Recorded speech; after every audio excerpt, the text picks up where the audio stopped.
proje kapsamında yapılan araştırma sonuçlarının paylaşımı, Otizm'de iyi uygulamalar ve proje kapsamında hazırlanan e-öğrenme portalının sunumunu yapmak üzere İngiltere Bath Üniversitesinden Profesör Sayın Mark Brosnan Bey'i davet ediyorum.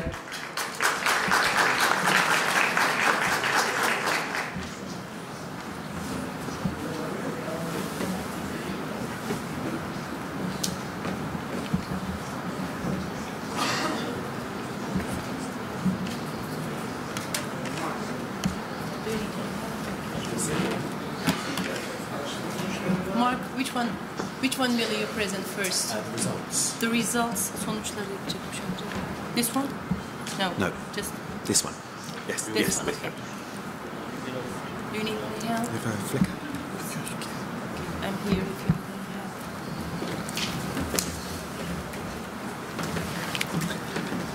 help. Okay, thank you. As you know, autism is formally defined in terms of difficulties with social language and interaction, as well as repetitive behaviour. So that could mean, if you just had this common diagnostic criteria, that everybody with autism was the same. But we have a saying in English, I don't know if you have the same saying in Turkish, in your languages, that if you've met one person with autism, then you've met one person with autism. And this is used just to give an example that actually everybody with autism is different. So it's very important when you're thinking of the person or the child with autism to consider how they are different from one another, to make sure that the best practices are most appropriate for that individual. So the first part of the research question was, well, what are the autistic children like? In terms of how they are thinking, how they're reading, the language they use. So the first research question was asking people pretty much like you, I guess, teachers and therapists, to think about the levels that the children with autism were performing at. So here I have the results from the survey. So you can see here that 629 students were rated on a whole range of dimensions, and I'm going to go over what those dimensions were graph by graph. You can see as well, I think, that most of the children were from Turkey. So thank you to everybody from Turkey, all the teachers and the special educational needs teachers who went through and rated the children. We also have from Spain and less people from England who did the rating. So all these teachers and people working in schools were asked about the children that they were teaching. On average, the children were 10 years old, and they had been in the school for around 2.5 years, with about 3 years left to go. So most of the children were in the school for 5 or 6 years, and the person who was rating them had known them for 1 year and 8 months. So they knew the children well, and the children were well established in the school, and on average, the children were 10 years old. So here we go for what the children look like. And you can see here that we have the results for English, Turkish and Spanish, and it'll always be in this order. And the labels are the same in the 3 languages. So you can either choose to look at the English, this is for the Turkish group, and this is for the Spanish group. So what this graph is showing very early on is that most of the sample here are male in English, and most of the sample here in the Turkish are male, and most of the sample here in Spanish are male. So this isn't surprising because autism tends to be diagnosed more often in males than females. So we can see from the sample of the students being rated that this is reflected here, and whether it's England, Turkey or Spain, it's always pretty much a male-dominated sample. The second question was, well, what type of school is the child in? Because the project is looking at different types of schooling, and whether you're in a unit attached to mainstream school, or whether you're in a mainstream general school, or whether you're in a special school. So you can see here again, there are slight differences across the countries, and most children in the Turkish sample are in mainstream general schools, whereas in the English sample, most children were in special units, and the same here with Spain. So there are differences across the country that we're going on as we get more and more people completing the survey to look at further. So who was filling in the different questionnaires? And largely it was teachers and speech and language therapists. So therapists who are in the classroom, or teachers or teaching assistants. So it's professionals in the classroom. And this was in English, and also for the Turkish sample, it was largely teachers and special educational needs teachers who were completing these surveys. And the same in Spain as well. So the first question was about how would you rate the level of autism? Are the children severely autistic? Are they mildly autistic? Or are they moderately autistic? Or is there no autism there at all? So you can see again how this is all panning out. With the green colour is the severe autism, and that's about a quarter here of the sample, whereas most people were rated to be in the mild or moderate level of autism in the Turkish sample here, and in the UK sample and in the Spanish sample. So consistently we're seeing that most children are getting rated either as kind of moderate or in the mild end of autism. And a smaller group, about a quarter, in the severely autistic end. The next question asked to rate what's the general cognitive ability, or sometimes it's called IQ, the kind of general level of intellectual functioning.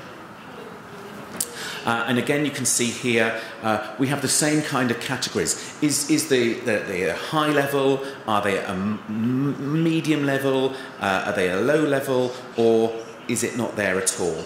Or a very, very severe level, rather. So you can see again there are slight differences in the UK sample. There's half the sample were of the kind of high or average intelligence, but this was more like a third in the Turkish sample, with fairly even distributions here about that general level of cognitive functioning of the autistic sample in Turkey looked like this. In terms of expressive language, an expressive language is language that you produce or you speak, so you kind of express to other people.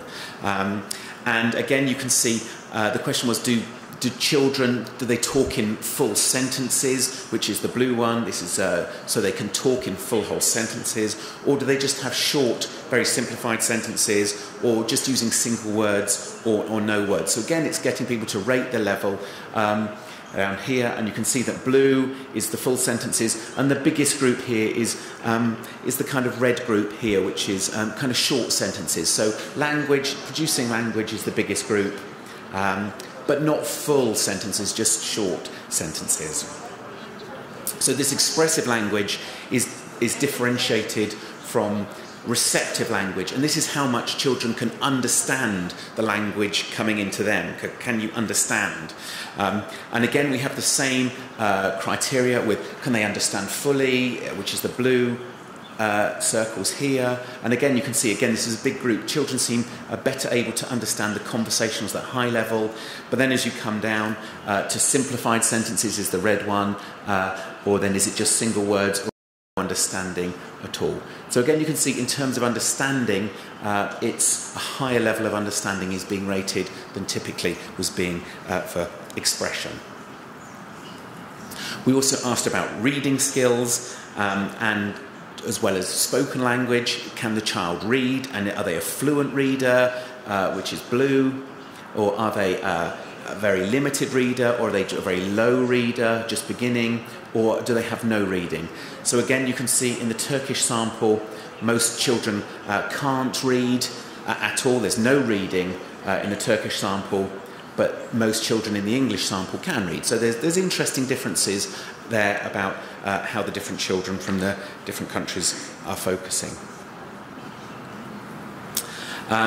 We also asked about challenging behaviours, and those behaviours that can be problematic within the classroom context, and whether there was a high degree of challenging behaviour, or a moderate degree of challenging behaviour, or a low degree of challenging behaviour, or no challenging behaviour. So it's the same rating scale.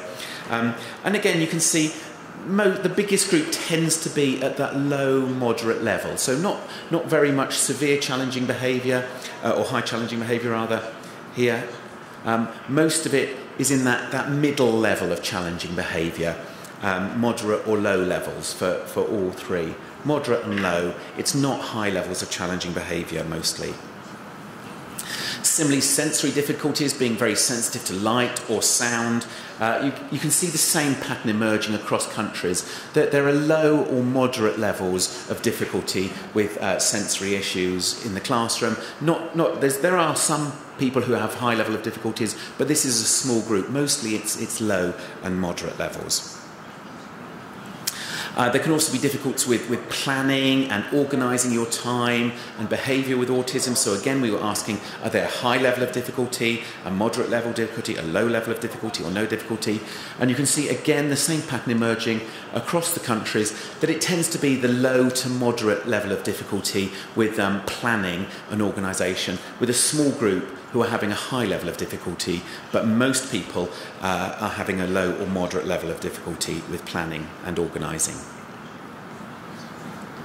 As we mentioned, social skills are diagnostic in terms of autism. So you can see, again, a high level of difficulty, as you might imagine, is getting bigger, the blue circle here, because autism is defined, and also the next one down is the moderate level of difficulty. So in the social side of things, it's the high and moderate difficulties where are being reported in the children, and that fits in with this being a diagnostic feature of autism. And the last category we asked about was adaptive skills, or the skills you need for everyday life and getting on with home tasks, or being independent, or being able to move around the environment safely. And again, are there high levels of difficulty, moderate levels of difficulty, low difficulty, or no? And again, we see it's the moderate to low levels of difficulty that are being reported for this capability as well, pretty much across all three countries, also with a group who are experiencing high level of difficulty.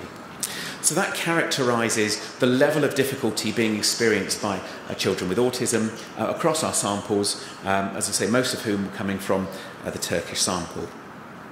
So the final question then was, if you take children who are in mainstream general school, and you take children who are in special units, or you take children who are in special schools, which of these features differentiates children between the different schooling environments? And this lists here, of all those variables we just looked at, which are the variables that the children differ on if they're going to mainstream school, as opposed to a unit within a mainstream school, as opposed to a special school just for children with disabilities. And there are only three differences, and as I've alluded to already, there were differences between the countries, whether it's England, Spain or Turkey. And the remaining differences were differences in general intellectual functioning and IQ, and expressive language, the amount the child could talk. So this was the only difference between the children with the different types of schooling. There were no differences in level of autism or challenging behaviour or sensory difficulties or social difficulties. These didn't differ in the children who were in mainstream school from the children who were in special school. What did differ was the level of intelligence and expressive language. And this is interesting, of course, because whilst there are a lot of children with autism who also have learning difficulties and intellectual disability, this isn't diagnostic of autism. The features that are diagnostic of autism, the sensory issues and the level of autism that was being indicated, that isn't impacting upon where the child is going for their schooling. What is impacting is the IQ level. So this is just the very first analysis. We have more data coming in. But this is just the first analysis of the data for you today. So thank you very much.